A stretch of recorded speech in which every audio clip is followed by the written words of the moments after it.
नमस्कार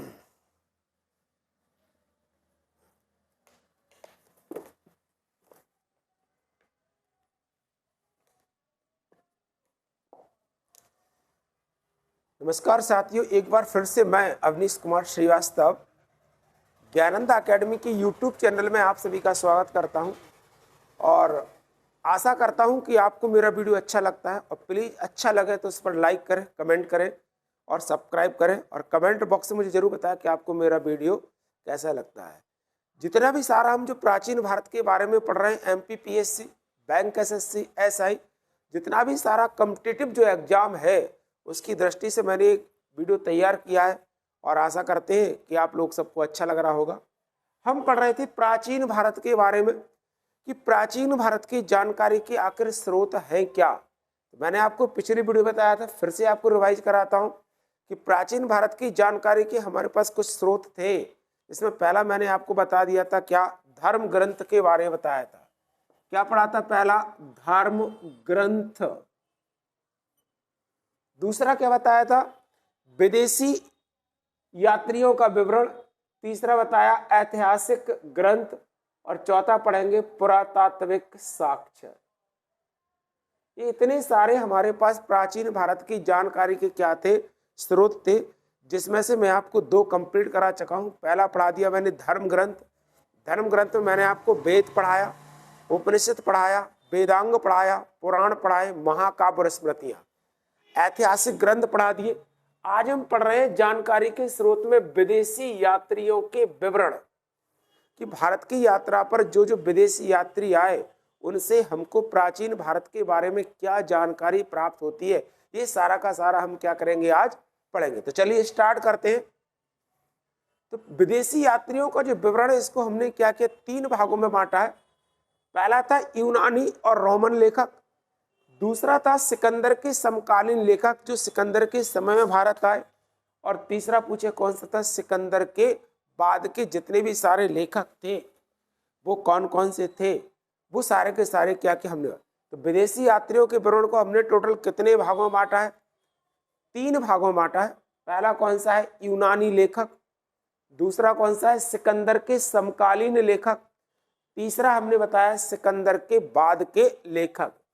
यूनानी लेखकों में हमें किसको पढ़ना है? एक तो पढ़ेंगे हेरोडोटस को, दूसरा किसको पढ़ेंगे, ट्रेसियस को। सिकंदर के समकालीन लेखकों में नियोकर्स पढ़ना है और आनेसिकिटस पढ़ेंगे। और सिकंदर के बाद के जो समकालीन लेखक हैं उसमें हमने मेगास्थनीज लिखा, फायान लिखा, इत्सिंग लिखा और हानसांग को लिखा। और इसमें एक और कौन सा लिख दिया, पिल्ली। इतने सारे विदेशी यात्री थे जिनसे हमको प्राचीन भारत के बारे में जानकारी प्राप्त होती है। यहाँ पर हम कुछ और लिख सकते हैं, जैसे अरबी लेखक भी है। अरबी लेखक में कौन हो जाएगा, अबू रेहान हो जाएगा, जिसने किताब हिंद पुस्तक की क्या की रचना की। इससे भी हमको क्या होती है, भारत के बारे में महत्वपूर्ण जानकारी क्या होती है, प्राप्त होती है। तो चलिए स्टार्ट करें। सबसे पहले पूछेगा हेरोडोटस के बारे में। क्वेश्चन पूछता है भारतीय इतिहास का पिता किसे कहा जाता है? भारतीय इतिहास का पिता, द फादर ऑफ हिस्ट्री। भारतीय इतिहास का यदि हमसे पिता पूछता है किसे कहा जाता है, तो भारतीय इतिहास का पिता किसे कहते हैं, हेरोडोटस को कहा जाता है। पहला क्वेश्चन तो यही हो गया। दूसरा पूछेगा इसकी प्रसिद्ध पुस्तक कौन सी, इसने किस पुस्तक की रचना की, हिस्टोरिका। किस पुस्तक की रचना की, हिस्टोरिका। तो हमसे पुस्तक का नाम पूछ सकता है कि हिस्टोरिका पुस्तक का लेखक कौन है।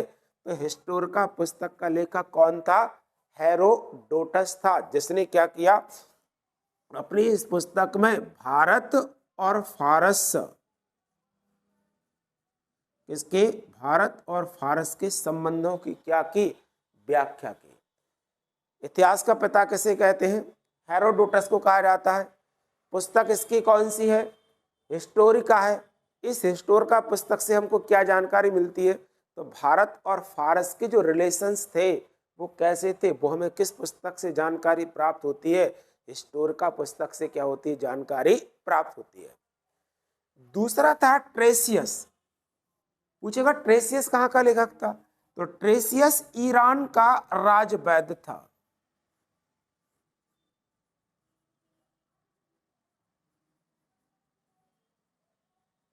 क्या था? ट्रेसियस ईरान का राजवैद्य था। इसने पूरे भारतीय इतिहास को अविश्वसनीय कहा है। यदि हमसे कोई क्वेश्चन पूछा कि ऐसा कौन सा लेखक था जिसने संपूर्ण भारतीय इतिहास को या संपूर्ण प्राचीन भारत को अविश्वसनीय कहा, मतलब जिस पर विश्वास नहीं कहा जा सकता है, तो वो कौन था? ईरान का राजवैद्य था ट्रेसियस, जिसने क्या किया? पूरे भारतीय इतिहास को क्या कहा? अविश्वसनीय कहा, मतलब इस पर विश्वास करना बड़ा कठिन है। रोमन लेखक में और यूनानी लेखक में हमको दो ही पढ़ना है।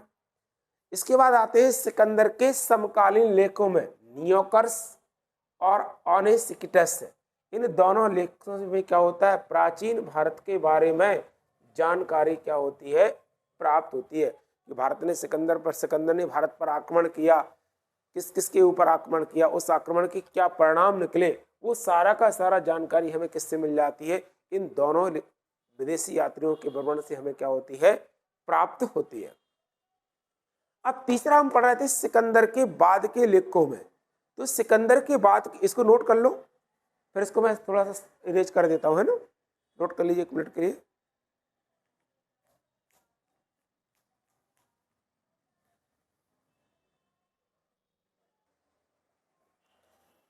चलिए, अब सिकंदर के बाद के जो लेखक थे उसमें पहला नाम आता है मेगस्थनीज का। बहुत इंपॉर्टेंट है एग्जाम की दृष्टि से, कई बार इससे एग्जाम में क्वेश्चन आता है। मैं आपको अभी तुरंत बताऊंगा कि कैसे कैसे इससे एग्जाम में क्वेश्चन पूछ सकता है। तो पहला तो है मेगस्थनीज। अब पूछेगा कि मेगस्थनीज किसका राजदूत था?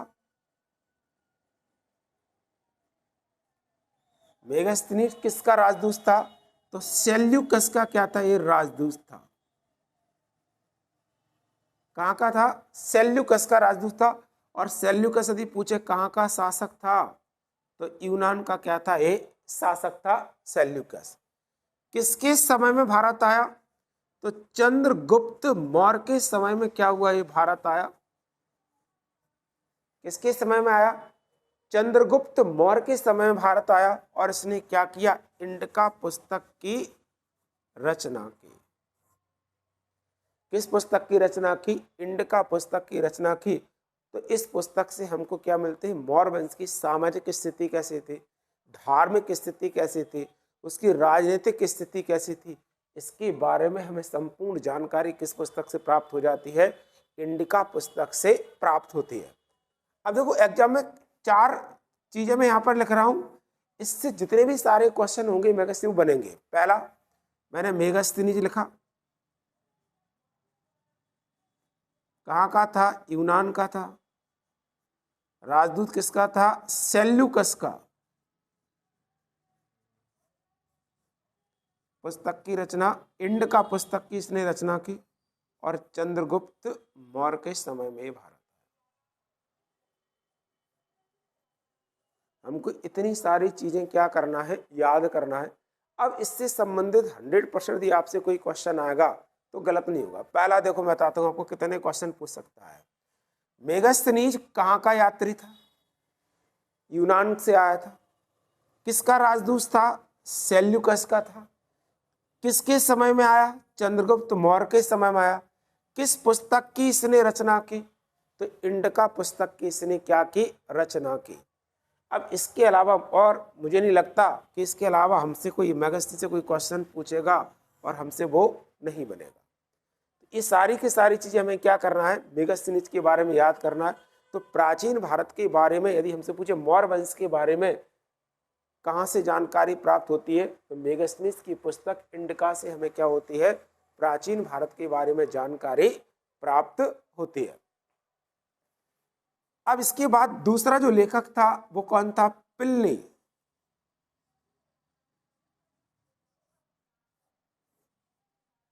कौन सा था? प्लिनी। प्लिनी की बुक्स कई बार पूछती, नेचुरल हिस्टोरिका।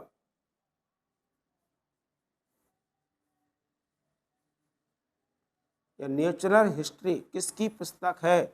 नेशनल हिस्ट्री पुस्तक के लेखक कौन था? प्लिनी था। इससे भी हमें प्राचीन भारत के बारे में क्या होती है? जानकारी प्राप्त होती है। जितने भी सारे हमारे पास लेखक आए उनसे हमने क्या किया? थोड़ी थोड़ी करके जानकारी क्या की? एकत्रित की थी।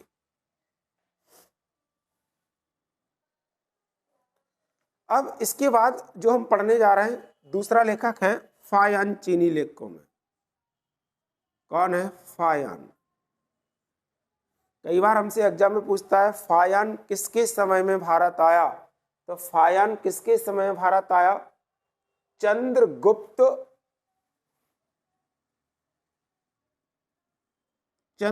द्वितीय, चंद्रगुप्त विक्रमादित्य,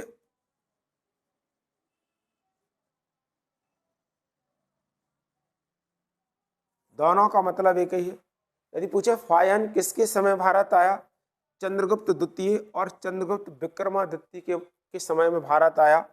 और भारत आने के बाद इसने किस पुस्तक की रचना की? फो क्यू की नामक पुस्तक की रचना की। और इस पुस्तक से हमको गुप्त काल के बारे में, या हम कह सकते हैं कि चंद्रगुप्त द्वितीय के बारे में प्रारंभिक जानकारी हमें कहाँ से प्राप्त हो जाती है? इस फायान पुस्तक से क्या होती है? प्राप्त हो जाती है। अगला चीनी लेखक में था ह्वेनसांग। ह्वेनसांग किसके समय में भारत आया? हर्षवर्धन के समय में क्या हुआ? ये भारत आया।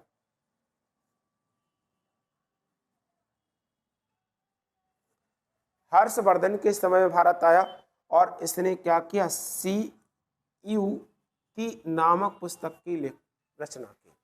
कौन सी पुस्तक की रचना की? CU की। और इस पुस्तक से हमें हर्षवर्धन की प्रारंभिक जानकारी क्या हो जाती है? प्राप्त हो जाती है। हुली करके था एक व्यक्ति, ये ह्वेनसांग का मित्र था। इसने पूरी ह्वेनसांग का जीवन चरित्र यदि पूछे किसके द्वारा लिखा गया? हुली के द्वारा लिखा गया। इतिहास में ह्वेनसांग को Prince of pilgrims, Prince of pilgrims के नाम से भी जानता है। क्वेश्चन हमसे पूछता है एग्जाम में कि प्रिंस ऑफ पिलग्रिम्स के नाम से किसको जाना जाता है? तो प्रिंस ऑफ पिलग्रिम्स के नाम से किसको जानते हैं? ह्वेनसांग के लिए जानते हैं। एक और था इत्सिंग। ये पाल वंश के शासकों के समय में भारत आया, जिसने करीब करीब बहुत 2-3 साल तक क्या किया? नालंदा विक्रमशिला विश्वविद्यालय में भी क्या किया? इसने अध्ययन किया। तो ये कुछ चीनी लेखक थे, कुछ सिकंदर के बाद के लेखक थे, सिकंदर के पहले के लेखक थे, सिकंदर के समकालीन लेखक थे, रोम के लेखक थे। इन सभी लेखकों से हमको क्या होता है? प्राचीन भारत के बारे में जितने भी सारे वंश थे उनके बारे में प्रारंभिक जानकारी क्या हो जाती है? प्राप्त हो जाती है।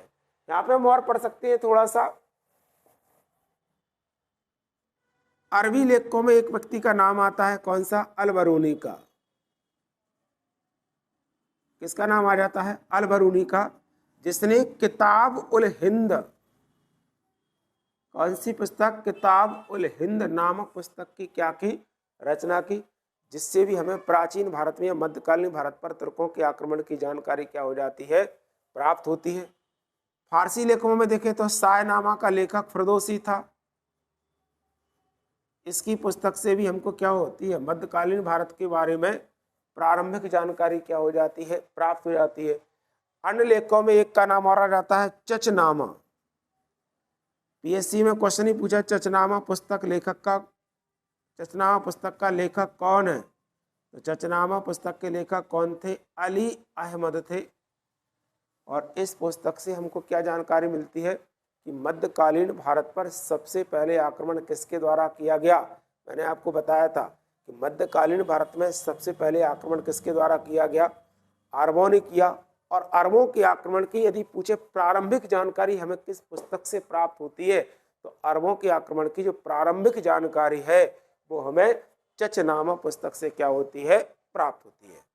तो आज मैंने आपकी जानकारी के प्राचीन भारत की जो भी जानकारी थी उसके 3 स्रोत कंप्लीट हुए। धर्म ग्रंथ भी हो गया, ऐतिहासिक ग्रंथ भी हो गया और थोड़ा सा विदेशी यात्रियों का विवरण भी होगा। एक और बचा है पुरातात्विक साक्ष्य, आर्कियोलॉजिक एविडेंस के बारे में और पढ़ेंगे नेक्स्ट वीडियो में। उसके बाद से हम हिस्ट्री पढ़ना क्या करेंगे? फिर स्टार्ट करेंगे। इंडस वैली सिविलाइजेशन अपना पहला टॉपिक रहेगा, जो इस धर्म ग्रंथ के बारे में हम क्या करेंगे, पहले पढ़ेंगे। वीडियो अच्छा लगे तो प्लीज लाइक करें, कमेंट करें और अपने दोस्तों को शेयर करें और सब्सक्राइब करें, और मुझे कमेंट बॉक्स में जरूर बताएं कि आपको मेरा वीडियो कैसा लगता है। तब तक के लिए जय हिंद, जय भारत।